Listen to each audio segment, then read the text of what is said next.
Hi everybody, in this video we're going to be looking at colored pencil portraits and how you can use colored pencils to achieve skin tones. So we're going to start off by going over the four main objectives. We're then going to look at some contemporary artists from the internet who work in the medium of colored pencils to create their portraits. And then we'll finish up by showing you some of the examples that were done in 2020 during remote learning by some students. So as we go through the four objectives, take some notes and we'll get started with the objectives.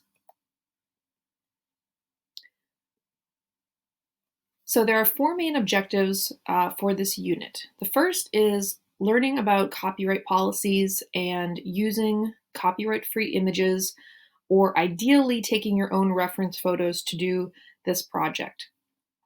So we'll talk about how to take a good photograph. I'll show you a quick video coming up, and you'll get a better idea as to what can be used and what can't be used as a photograph.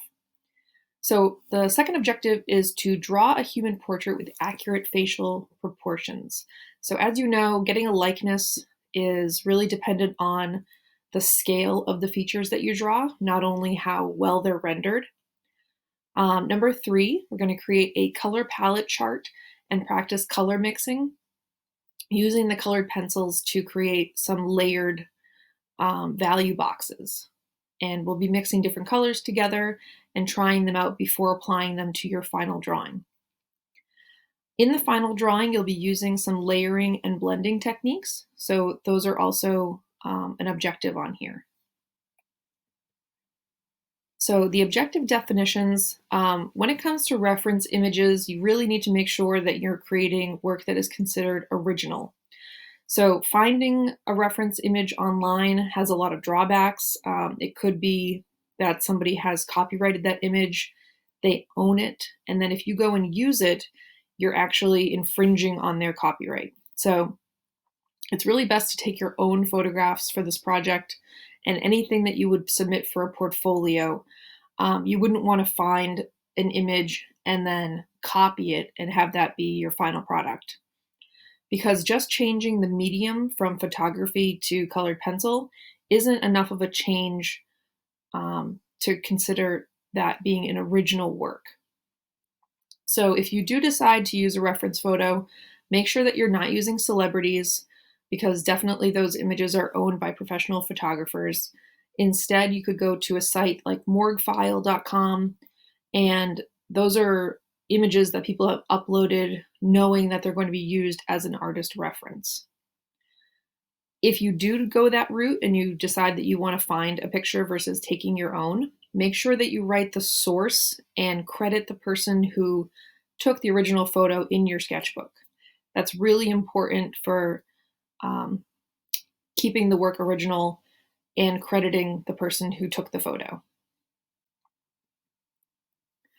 So ideally, you should use your own reference images. We're going to go through a short video next up in the slides that is about 5 minutes long, and it goes over how to take some dynamic pictures just using your phone.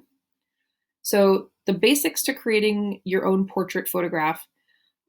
First, you want to choose your subject. It can be you, it can be somebody that you live with in your family, it could be a friend, but just make sure that when you're doing this, think about the end product as you're starting out. So is this going to be a gift for somebody?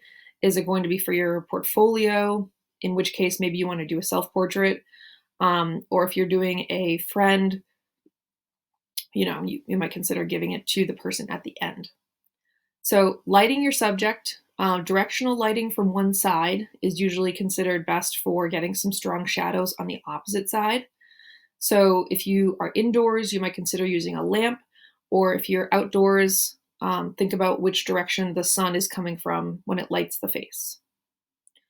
Number three, take many pictures from different angles. Because you're doing this probably with your phone or at least with a digital camera, there's no drawback to taking more photos and just deleting the ones that don't come out good. So take a lot of photos, pick through them, and then find the best. So this is a 5-minute video by Cody Jensen, and he is a professional photographer, and he just goes over how to take some better pictures using your phone of people. Hey, this video is going to be some quick and easy tips that you can use to start taking better portraits with your phone, or just some tips that you can use to coach your Instagram husband into how to actually take a decent photo of you. So the first tip is phone specific, and that is for the iPhone 10, iPhone 8 Plus, iPhone 7 Plus, or the Google Pixel. And there may be a few other phones that do this as well. I'm not quite sure, but that is using portrait mode. If your phone has portrait mode, I would highly recommend using the portrait mode feature because it blurs out the background. It immediately steps up the look of the photo. It makes the photo look like it came from a professional camera and not from a phone. So if you have that mode, I would at least take some of your photos with portrait mode. So the next tip I think is one of the most important in increasing the quality of your image, and that is bringing down the exposure. I'm going to show you how to specifically do it on the iPhone, but I'm sure other Android phones can do this as well. I just don't own any to be able to show you. Whenever you use your phone's camera, it automatically looks at the scene and it decides how bright the image should be, and typically it chooses to make it too bright. And so you can actually bring down the exposure by tapping on the screen. And I typically, whenever I'm taking photos of people, I will tap and hold on their face. And so this locks the focus on their face. And then there's a line to the right of that box, and you can drag your finger down and it brings down the exposure. I would say with almost every single photo I take on my phone, I bring down the exposure at least a little bit, because if you edit the photo afterwards, you can always make it brighter, but it's much harder to make it darker. So we're bringing down the exposure, which photographers would call exposing for the highlights. But the next tip is stepping away from the wall. Create some distance or some depth between the person and the background. This creates a much more dynamic image, and it just creates a little more focus on the person than the background. Typically, whenever you're taking a photo of somebody up against the wall, they put their back almost touching the wall, and not that this can't be a good image, but I would at least try having them step forward 3 or 4 feet. This gives the image a little more depth and a little more interest on the image. So in this photo, I had my wife Sarah stand right up against the wall, and in this photo, I had her step away about 3 or 4 feet. So the next 2 tips are about taking more than one photo. Instead of just having the person stand there and trying to get it perfect and then taking the photo and having them look at it or whatever, take more photos. So the first part of this, I would say, keep taking photos even whenever you're talking to the person or they're talking to you. Make them laugh, make them smile. If they look over to a friend and they're asking what they should do, keep shooting even that. A lot of times whenever the person, asks a question or something, we'll drop the camera or drop the phone down and listen to them. Instead, keep taking photos of them, because capturing that real smile or that real laugh, capturing their body language when they're not thinking about their body language, is going to be much more natural. So whenever I'm taking photos of Sarah, let's say on my phone, I typically take like 10 to 15 photos of her in the same spot just as she's moving around, just to get different facial expressions and different body movements. So going along with shooting more is shoot more angles. So instead of just getting the shot of the flat wall with the person standing in front of it, after you take a few of those, just take like 2 or 3 steps to the right and take some more. Hold the phone over your head and take one. Crouch down and take one. Get close to the person or step even further away from the person. You can get a lot of different shots in a very short amount of time. Some of those are probably going to be terrible, but some of those may be good, and it just allows you to be a little more creative. Just have fun with it. There's no right or wrong way. If you take a bad photo, it's not like anybody has to see it. Just, you might find that winning image by just moving around and shooting more. So another iPhone specific thing that I would recommend using is live photos. And you can't use portrait mode and live photos at the same time, but if you're not doing portrait mode, I'd recommend having live photos on, because live photos capture basically like a 3-second moment. So if you took the photo just like a second after a really great hair blow or a really genuine smile, but in live photos, you can actually edit it and go back in time and choose that perfect moment to actually make the photo. So again, this goes along with the shoot more. So if you're using live photos, you're actually automatically shooting more. You can go back anytime and choose that frame that you want to use for the photo.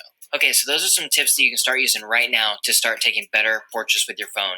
Bring down the exposure, step away from the wall, and shoot more. But another thing you can do to increase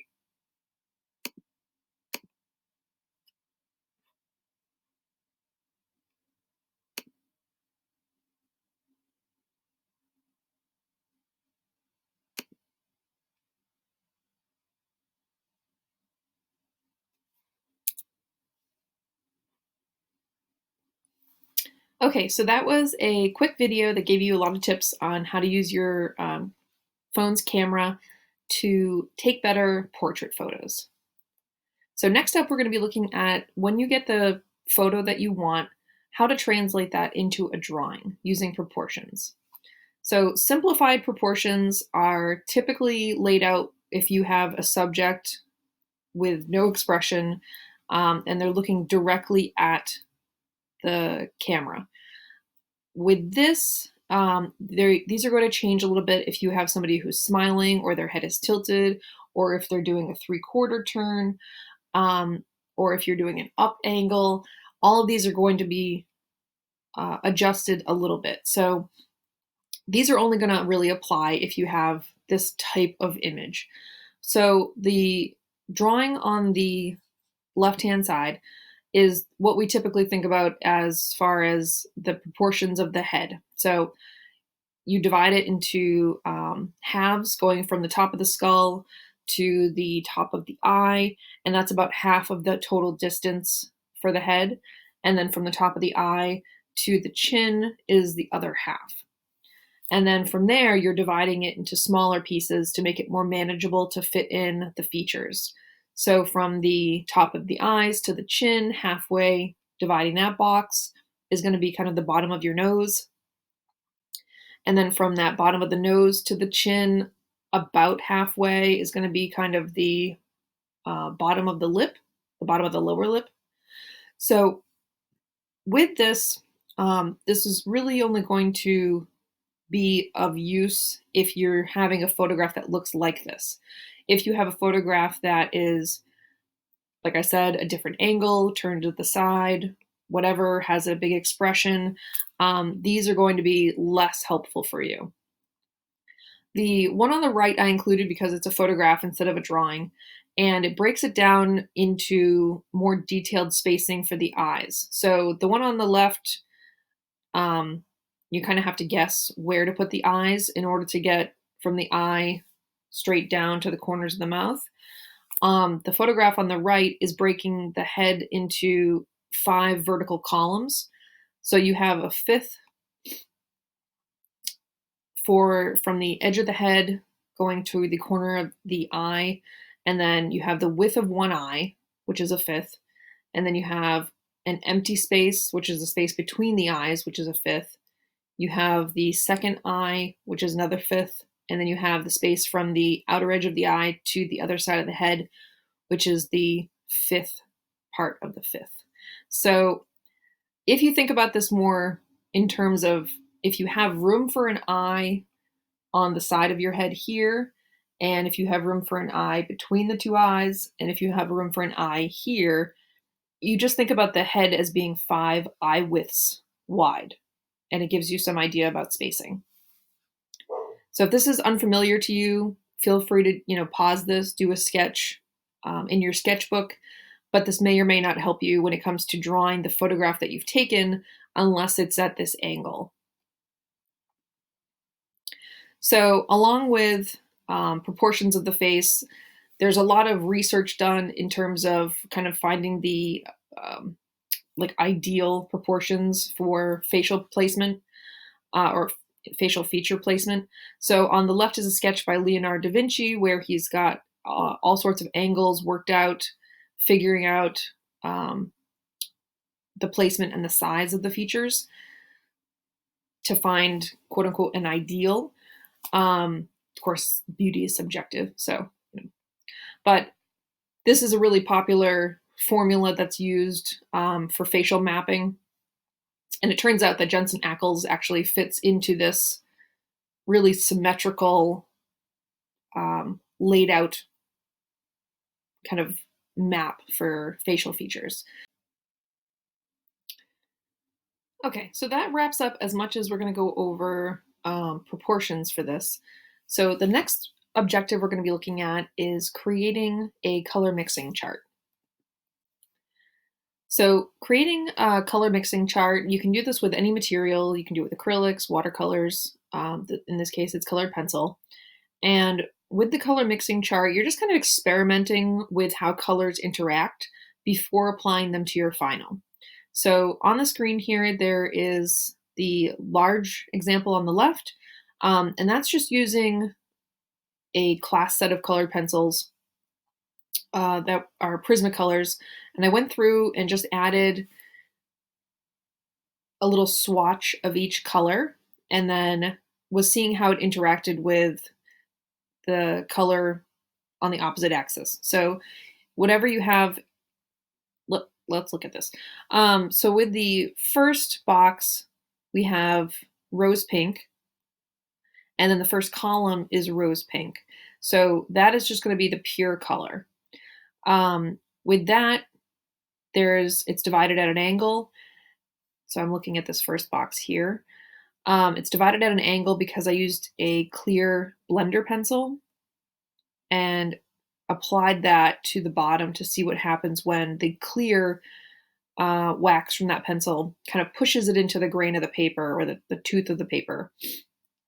So if we go just one box over, that column is peach. So it's looking at one light layer of rose pink and then one light layer of peach and seeing what those two colors look like when they're overlapping. And then it just kind of goes on from there. It's almost like a multiplication table, but with color. So looking at this big chart here, I don't know if we're going to get a chance to use this in person, but ideally you would select a tone from here that matched either a shadow or kind of a base skin color.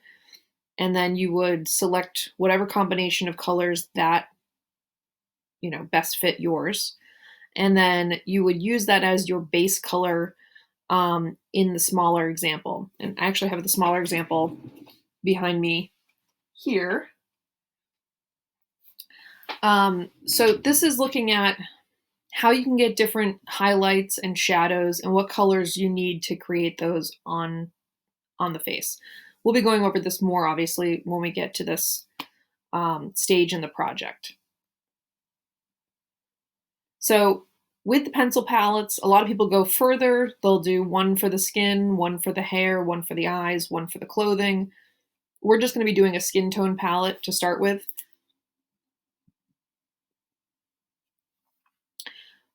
Layering with colored pencils really requires a light touch. So when you're layering, this is objective number 4, it's really important that you're not pressing too hard initially because you want to slowly build up your layers instead of trying to get the right color straight away. So if you're starting out really light, you can just gradually build as you need to get the color that you want. We're not going to watch this 18-minute video on this, but you're welcome to look it up and watch it in your own time. So you just search Christy Partridge art on YouTube, or you could copy down the whole link and then do it that way. But this is using Prismacolor colored pencils, which tend to be really creamy and easy to blend.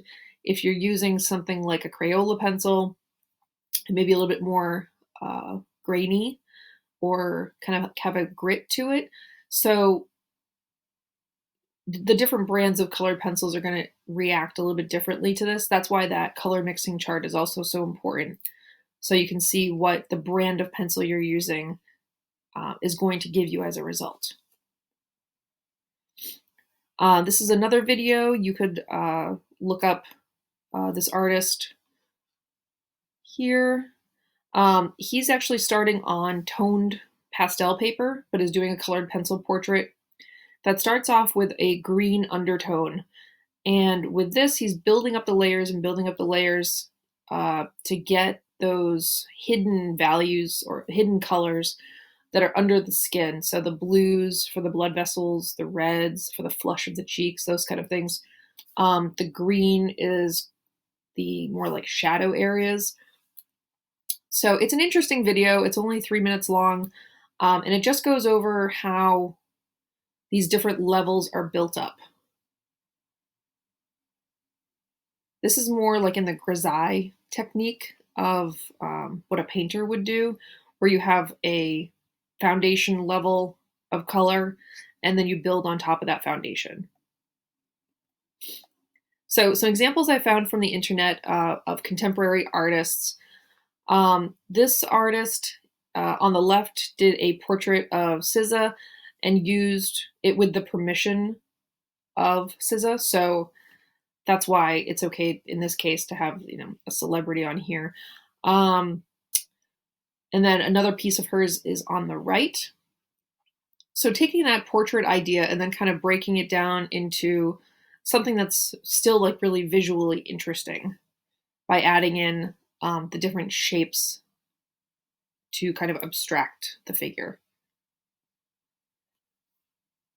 These two are more in a realistic style. So we have Nancy Jones and Sunil Joshi, and they are, you can actually see the texture of their paper. So they're using a pretty heavy tooth paper, especially the one on the left, where you get the kind of grain showing. And then in the background on the one on the right, you can kind of get that kind of granular look to it. But the face is very smooth because it has so many layers. It has kind of like filled up the texture of the paper. This is a artist that I found on DeviantArt. He lives in Cork, Ireland, and these are both colored pencils. And just the quality of detail in like the hair and the freckles on the face, I thought was a really good example of the detail that you can get with colored pencil that you might not be able to get with something like watercolor unless it's really done in multiple layers. Also, the one on the right has a lot of blue undertones in the face, which, you might not necessarily associate with somebody that has really pale skin. And the one on the left is using quite a bit of purple in the shadows. Here are two by Jennifer Healy. This was from a article that was on My Modern Met. And her work is more like an illustrator style. So she's included the face, but then she also has some background elements.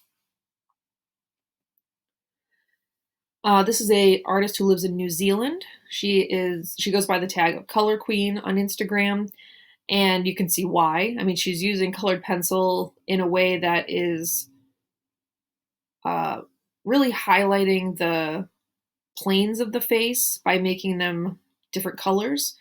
So if you wanted to go this route with your reference picture, you would stage your subject with a light that was, covered in a colored scarf, so that the colored scarf, when the light is traveling through the colored scarf, it would cast onto the face and give you that kind of, blue or that kind of green on the one side.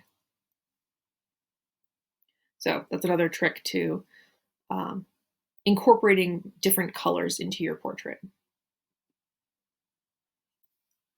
Veronica Winters is another artist I wanted to show you just because her incorporation of color is more subdued than the Color Queen, but you still have lots of greens and purples and reds and kind of unexpected colors that are making the portrait look more alive. Morgan Davidson, and this is another video that you could watch on your own. If you just plugged in Morgan Davidson on YouTube, you could easily find this video. And it's again using different colors to create more of a story with the skin tone than what it just actually is with neutral lighting. So here's some student work from 2020. This was when students were at home creating these projects. So we have Jespers and Crystals.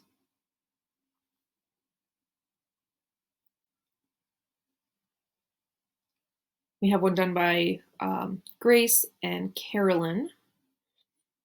And Carolyn's, you can see that there is light coming through one side and it's coming through blinds. That's why you get the kind of stripes of sunlight coming through.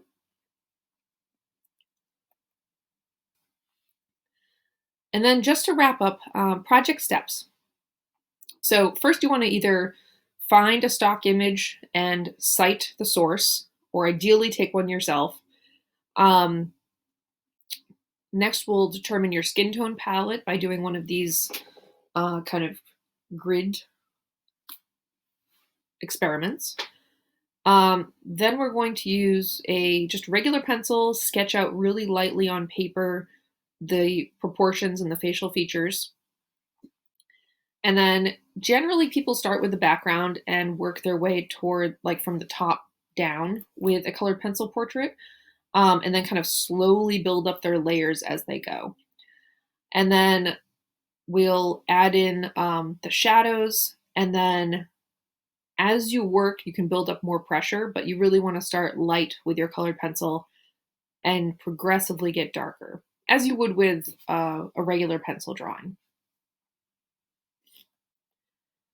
This example is from AnnKullberg.com, and she just has the steps kind of laid out going this way to build up to some realism. All right, so that's it for this video.